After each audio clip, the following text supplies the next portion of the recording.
Let's take a look at some of the new sounds in this pack because there are so many different sounds. Let's look at a few other sounds.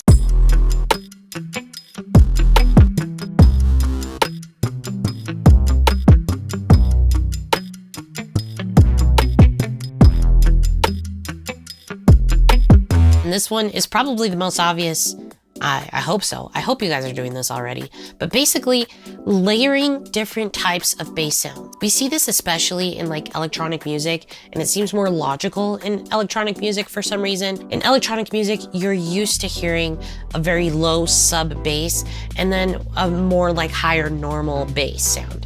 And the purpose of that is just to layer the bass sounds to take care of all the frequency ranges and really fill out the frequency. Sometimes you find a sample for bass that maybe has a certain quality to it that you really like, but leaves you kind of wanting more, or you have a need to have something that's a little bit more crunchy or crispier on the top, or maybe it doesn't have enough sub in it, so you're gonna need a deeper sounding bass sound to put underneath it. So layering these sounds can make a huge difference. So I'm going to show you an example of what this might look like if you're selecting your bass sounds and trying to figure out what might work well together. Here in this one, we've got the simple 808.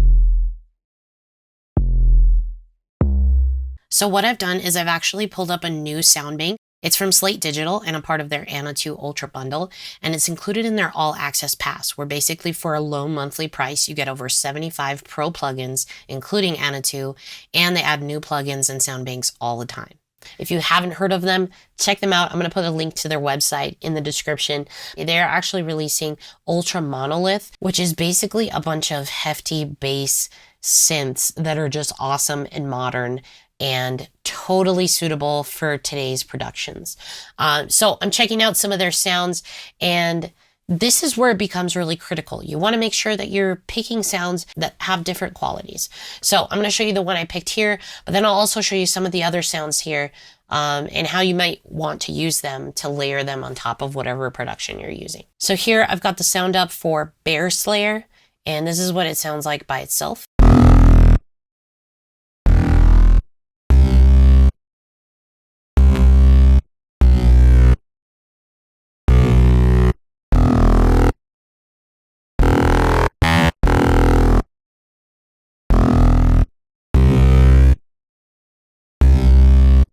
So what I've done here is I've actually pulled up an EQ for the standard 808 that I had here, the first sound, and then an EQ for Monolith Synth from Slate Digital.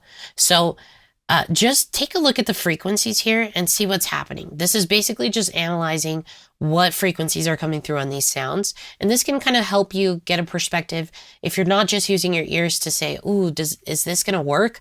Or what kind of changes do I need to make to these sounds so that they play nice together? Right now, we're still just playing the Bear Slayer sound, but take a look at the EQs as they're playing back so that you can see how they're different.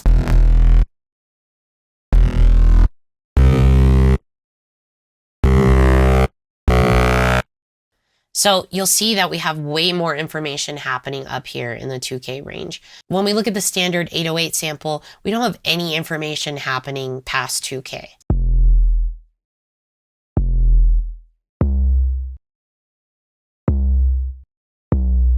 And even comparing these after 1K, you see a significant difference in how much sound is coming through in these frequencies. So this is a good indicator, besides using your ears and just saying, hey, this has the quality of the sound that I'm looking for.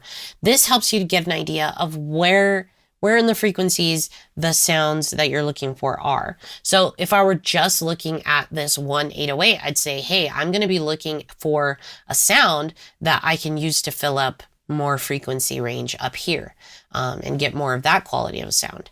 If we actually layer these together, let me show you what they sound like. And what I do is I just kind of adjust the volume to taste.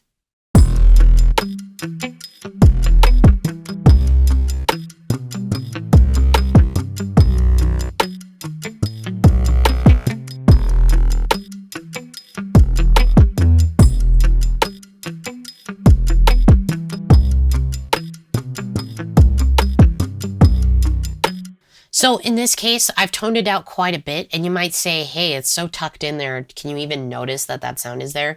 And I will tell you, if I turn it off, you will notice that it's gone. It's giving you that extra little crunch in the higher frequencies. It's totally worth it. Now that you understand the importance of layering sounds, let's take a look at some of the new sounds in this pack, because there are so many different sounds.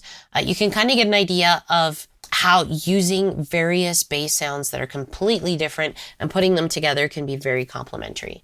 So let's take a listen to some of these on their own.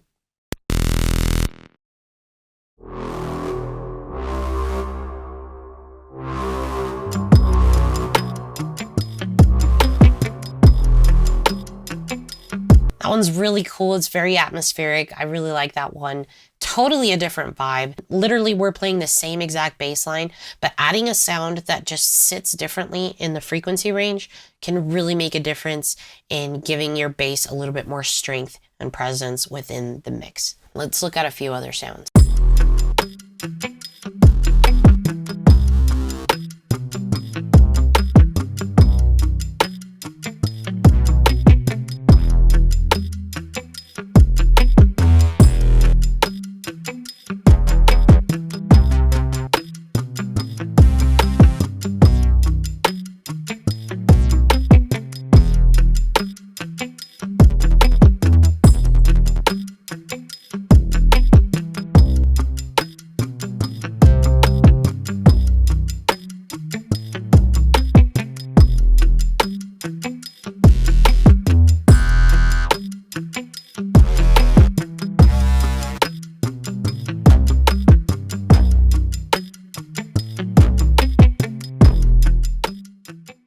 I really like this Lamba one. It almost sounds like strings, like a big, like deep string pluck.